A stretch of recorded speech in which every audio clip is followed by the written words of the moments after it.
Uy, may gabi isa tanan mga ka-idol no. Karon mga ka-idol kay nang luod naman daw ni sila nga nganong wa ko sila ma-invite. Mao ni mga ka-idol no. Ang imor yung buhaton ya, pirmi jud kang active sa imong Facebook, pirmi kang ga-post, pirmi kang ga comment, ga like, ga engage dia. Mao na siya importante dia mga ka-idol nga mag-engage ka sa mga content creator ya, magamay man nagmadako nga content creator.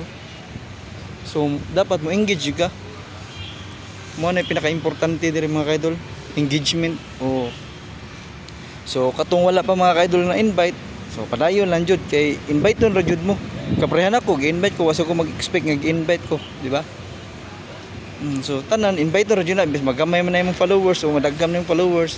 Kay daghang mga content creator nga nag-million views na, nag-million followers na siya pero wala gyapon na siya ma-invite sa content monetization. So kita swerte kita kay na-invite sa camera na to atong mga followers mga kaidol.